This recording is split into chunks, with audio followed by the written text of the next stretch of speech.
بسم الله الرحمن الرحيم.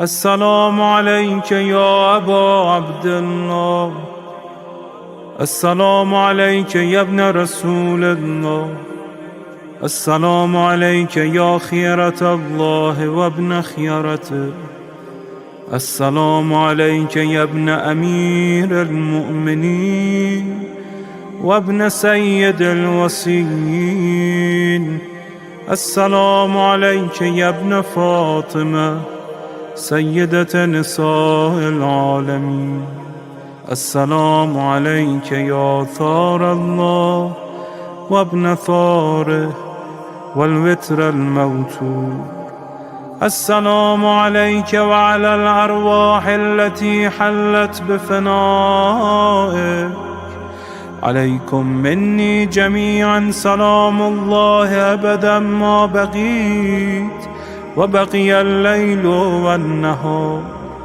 يا أبا عبد الله، لقد عظمت الرزية وجلت وعظمت المصيبة بك علينا وعلى جميع أهل الإسلام، وجلت وعظمت مصيبتك في السماوات على جميع أهل السماوات.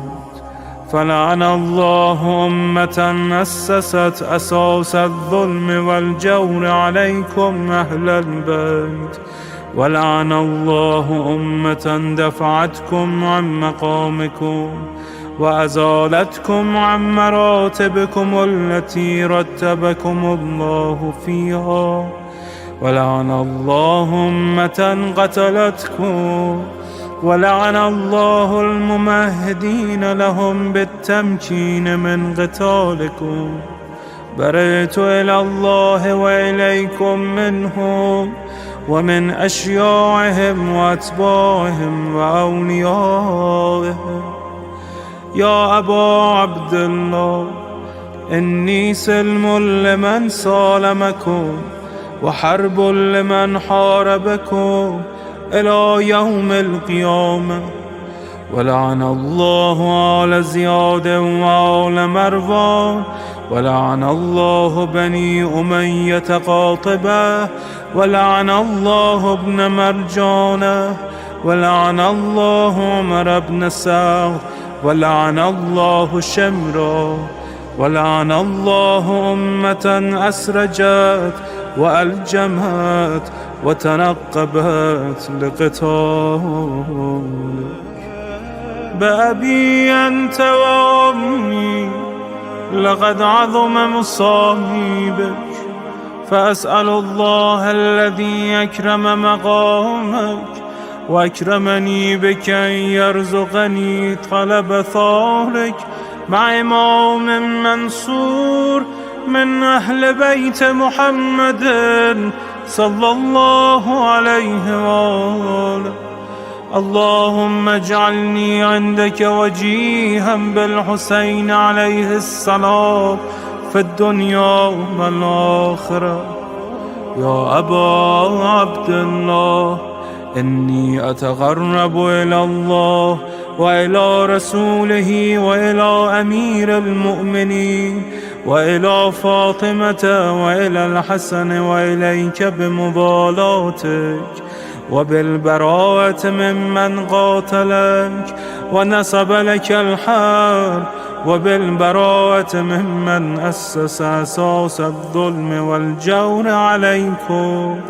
وأبرأ إلى الله وإلى رسوله ممن أسس أساس ذلك وبنى عليه بنيانا وجرى في ظلمه وجوره عليكم وعلى أشيائكم.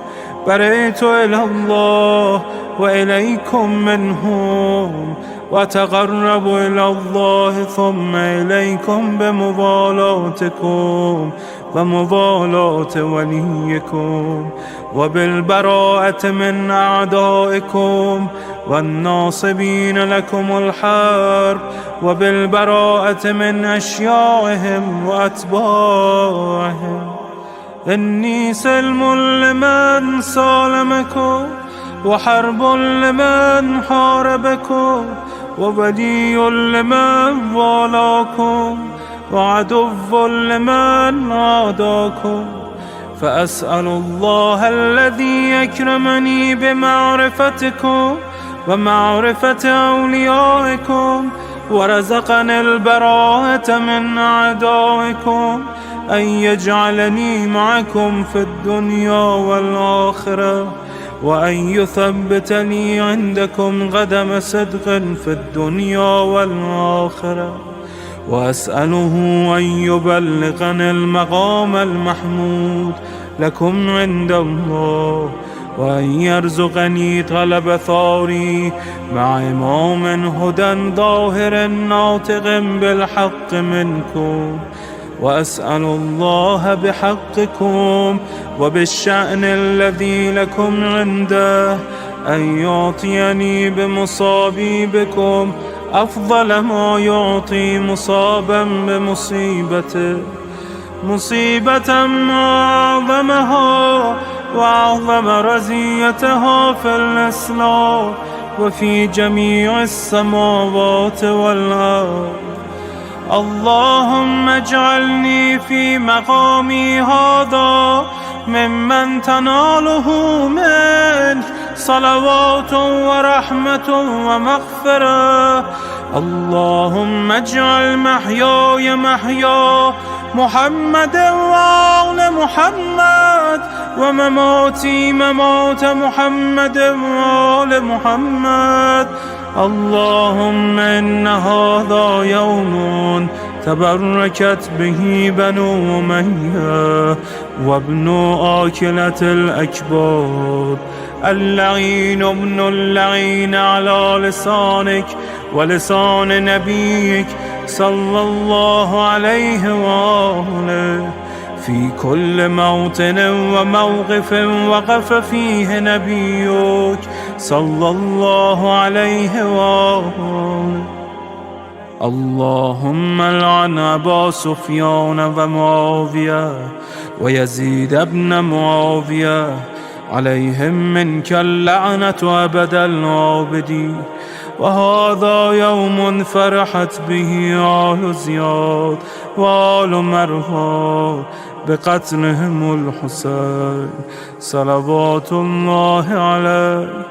اللهم فضاعف عليهم اللعن منك والعذاب الأليم.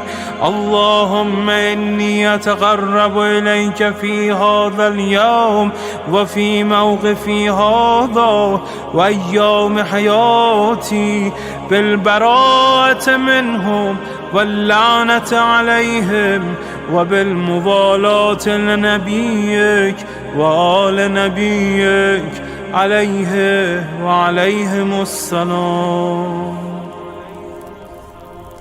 اللهم لعن أول ظالم ظلم حق محمد وآل محمد، وآخر تابع له على ذلك. اللهم لعن العصابة التي جاهدت الحسين وشايعت وبايعت وتابعت على قتله. اللهم لعنهم جميعا. السلام عليك يا أبا عبد الله، وعلى الأرواح التي حلت بفنائك.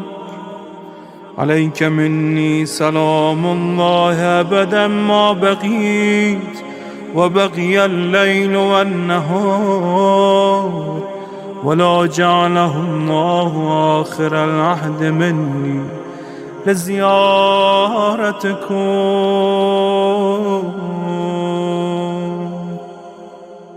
السلام على الحسين وعلى علي بن الحسين وعلى أولاد الحسين وعلى أصحاب الحسين. اللهم خص أنت أول ظالم باللعن مني، وابدأ به أولا، ثم العن الثاني والثالث والرابع. اللهم العن يزيد خامسا، والعن عبيد الله بن زياد وابن مرجانة وعمر بن سعد وشمرة وآل أبي سفيان وآل زياد وآل مروان إلى يوم القيامة. اللهم لك الحمد حمد الشاكرين لك على مصابهم. الحمد لله على عظيم رزيتي. اللهم ارزقني شفاعة الحسين يوم الورود، وثبتني قدم صدق عندك مع الحسين وأصحاب الحسين الذين بذلوا وهجهم دون الحسين عليه السلام.